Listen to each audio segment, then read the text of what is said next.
Okay, so we have, for you at this point, we have the 10th house, we have the 6th house, and we have the 8th house. So 10th and 6th are sort of related because career and your working life are interrelated there. There are other aspects which I will go into as well. So these two areas are coming up. There are issues around there. I'll try and highlight as many viewpoints as possible so that it depends on where you are and what you're doing currently. But with the 10th house, you have also got Taurus I have, which is a very nice stabilizing card, and then you have Rhiannon Sorceress as well, which is a manifestation card. So looking very good in the career department. The 10th house can cover career, your fame, your reputation, and also your public standing. So that could be within in your career, or it could be in general. It could just be your status in life. It can cover a number of how people see you. So whether that's within your organization or in the world in general, how people look at you, and whether you sort of married or unmarried, an employer or an employee, an entrepreneur or a public figure. There's various ways that this can manifest, but it's everything to do with your outward persona in the world, how they see you. It also represents authority figures. So these can be people in your life currently who have some authority, whether it's a father figure, or it could be like a mentor or an older figure that has wisdom and knowledge and is perhaps assisting you at this time, or guiding you at this time, or even acknowledging you. It could be even a guru, if it's got that aspect for you, somebody that you admire and look up to. It can also cover authoritative institutions. So this can be the police, the military, or banking, or any kind of large and authoritative institution. It can even be government as well. So maybe you're in the political arena at this time. What the Taurus card is saying to you is that things are starting to stabilize. So this can be also the accumulation of funds as well. So you may be really being acknowledged from a monetary point of view, being rewarded for what you're doing. So stability is coming in. It can also be the feeling of being stable in your position, and that things are going along. There's lots of growth. There's lots of possibilities ahead of you, but it's something that you are growing yourself, or you have grown.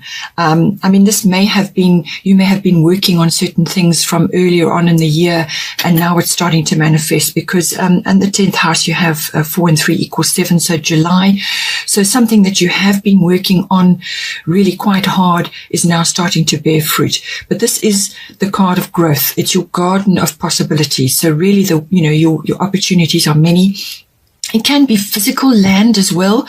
It can be to do with real estate, property. It could be you in your garden, or buying a piece of land, or somehow involved in transactions to do with real estate. So that could be a career, or it could be an interest of yours, or something that you're investing in currently. So all of those aspects come into the Taurus card because it is an earth sign.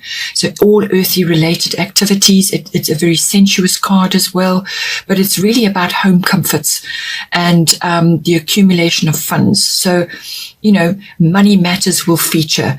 Accounting, banking, assets and currency, things like that. All of those aspects may be coming in for you with this card, and that's very much related to the 10th house.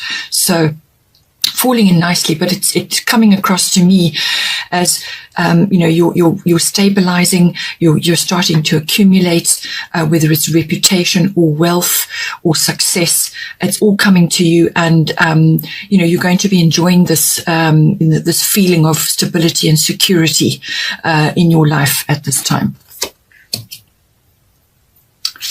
The goddess card is Rhiannon Sorceress.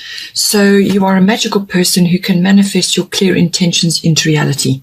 So this card does also have an outdoorsy aspect to it as well. So you may be, it's really going to be, I think, good for you to be spending time either in your garden or outdoors in nature, because Taurus card covers nature, and so does this card.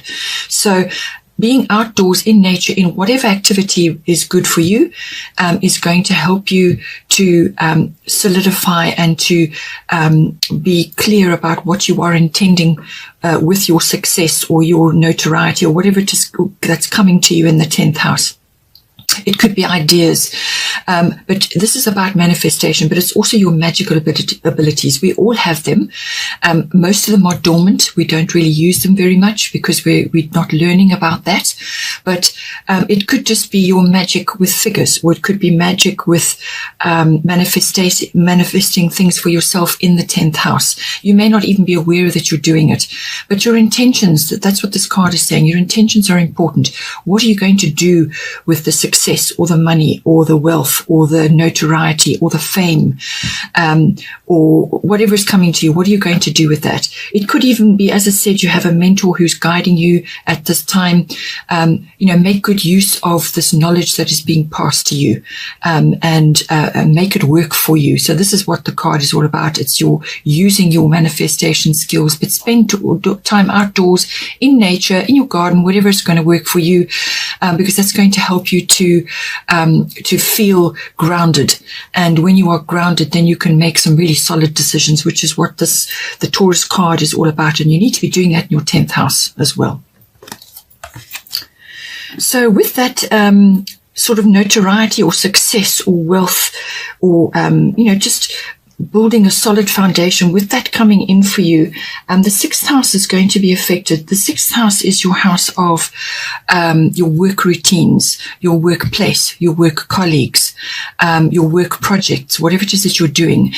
If you don't necessarily go to a workplace, this can be your mastery of your craft. So you may be a very creative person. Perhaps you create things at home, or you work from home, or you spend a lot of time outwards in the world. Perhaps you're a photographer. Whatever it may be, mastery of your craft, okay, whatever is your speciality. The card at the bottom is Black Moon Lilith Mystery, and the card at the top is Hathor Receptivity. So there's a couple of things I want to say about this. I feel that if you are achieving success in your career and you're seen as being elevated, or you are being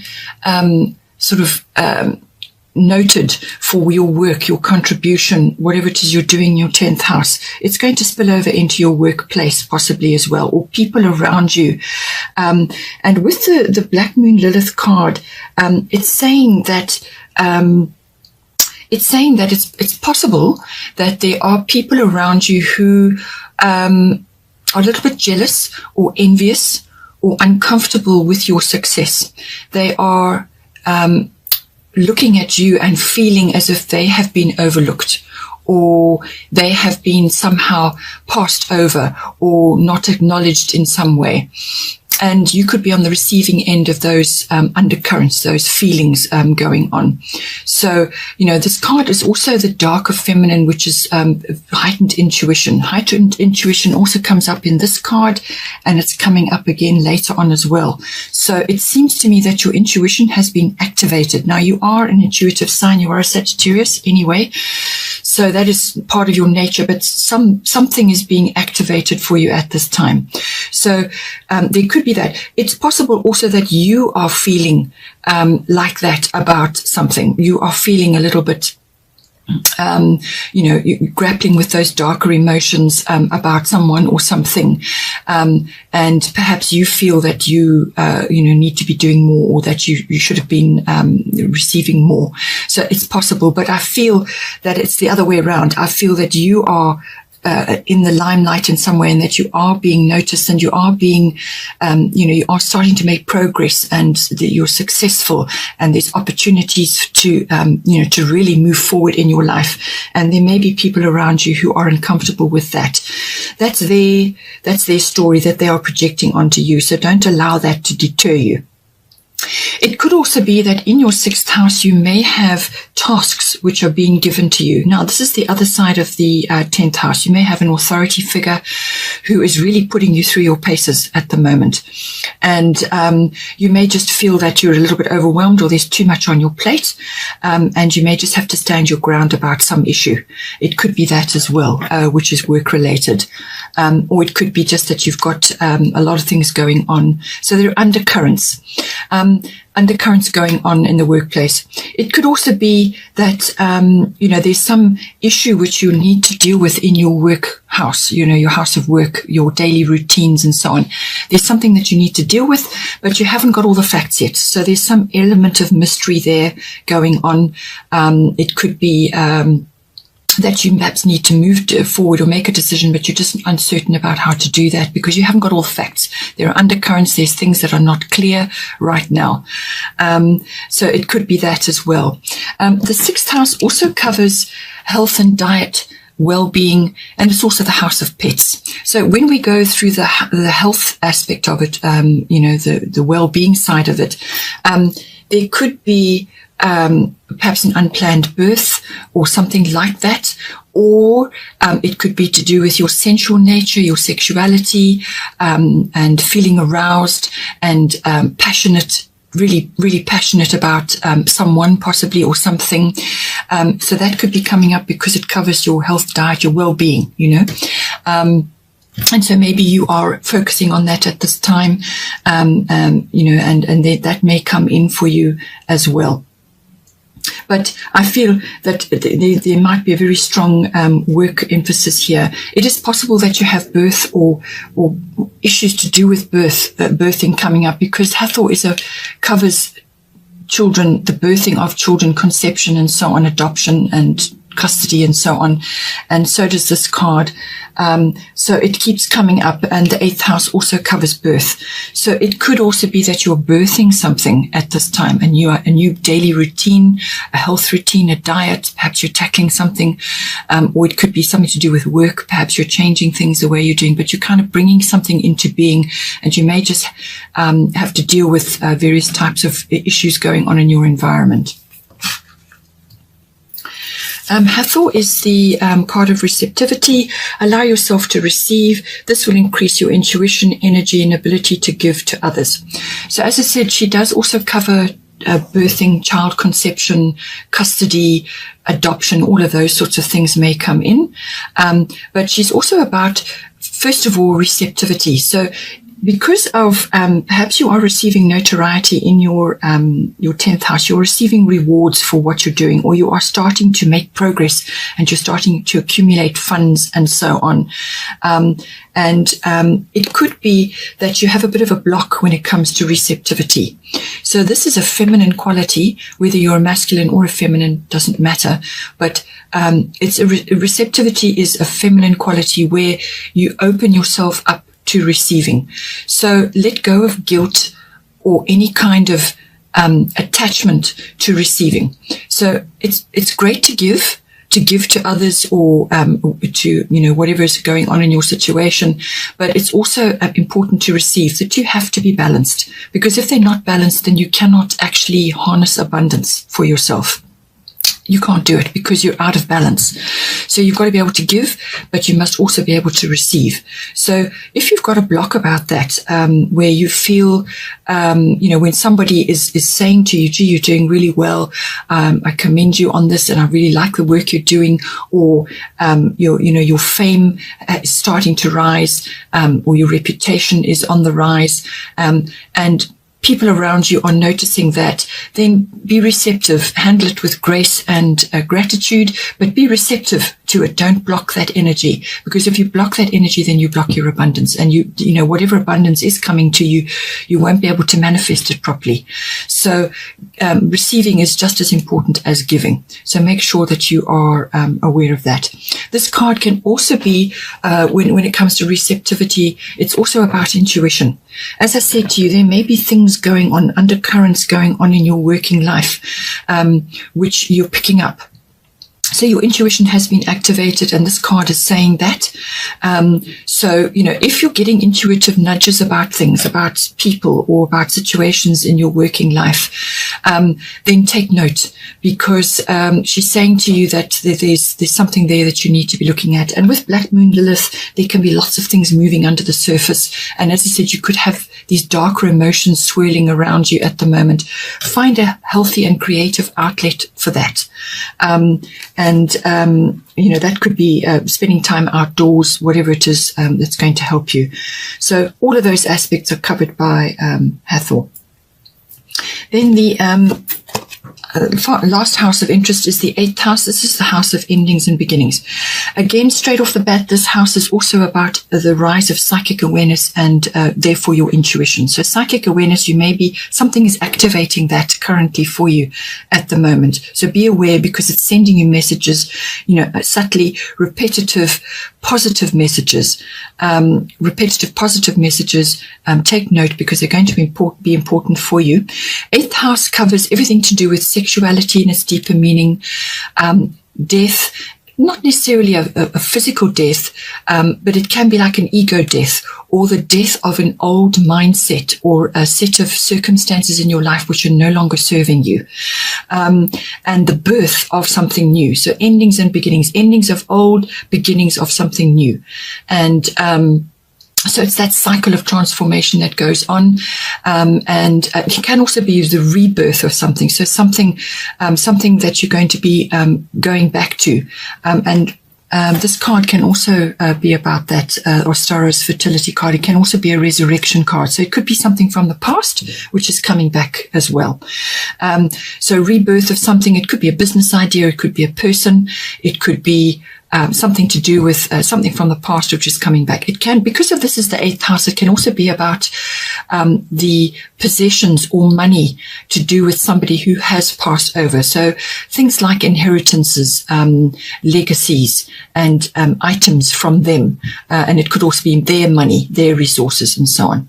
This 8th house also covers the deeper connection when you commit to somebody. So this is the next house after your relationship house, your strong relationship house. So this is the one where the person is important. This is not a love affair. 7th house is an important relationship in your life. The 8th house is the nuts and bolts of that.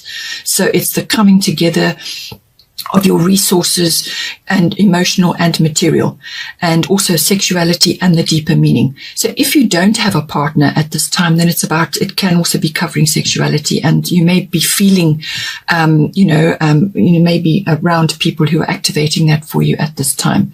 But it can also be about the coming together of a relationship, whether it's a love relationship or a business partnership. So there's what's all the nuts and bolts and the merging of those two together.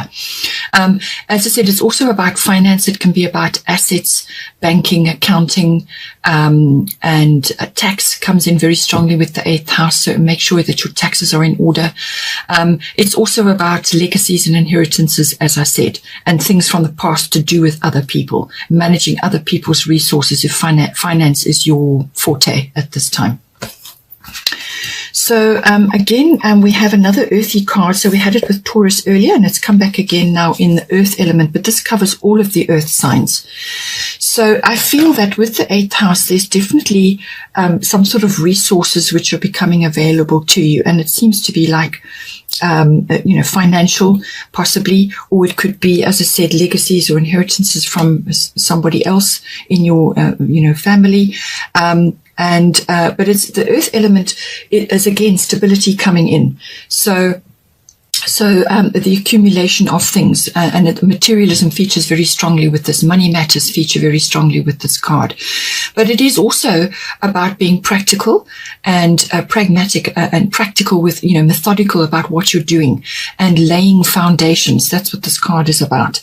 Whether this is to do with a relationship, a partnership, or something like that. It's laying solid foundations, not fast moving. This is, takes time to build this, but it's also about being open to releasing, old or very set mindsets. So this can be like old-fashioned views or old attitudes and beliefs which are holding you back. So action is required with this card. So don't sit back and think, oh, well, I've got plenty of time. This will just move along by itself. No, with this card, it's saying you do need to take action. So there is an ending and a beginning here. Whether this is within a relationship or a partnership or a monetary issue, or it could be that you have actually got to let go of an old mindset or an old idea about yourself or some kind of limitation which you have placed on yourself. It could also even be like a wounding. Some old situation is coming back to you now, which is actually influencing your behavior or your movement forward, and you need to let go of that. So don't be afraid. That's what it's saying. And this is coming up again in this card, and it's coming up here again with the Kali card.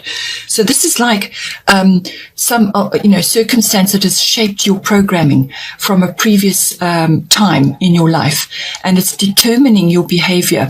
And you're being given a really, really unique opportunity now to let go of that and actually move forward now, so that you've got a unique opportunity to really open yourself up and make huge progress. This is a life change, coming in for you. It can also be the sort of sensual activities coming in. Perhaps somebody, as I said, is activating, sort of the deeper sexuality in your life, the meaning of that, and the meaning of the sexuality between you and your loved one, your partner.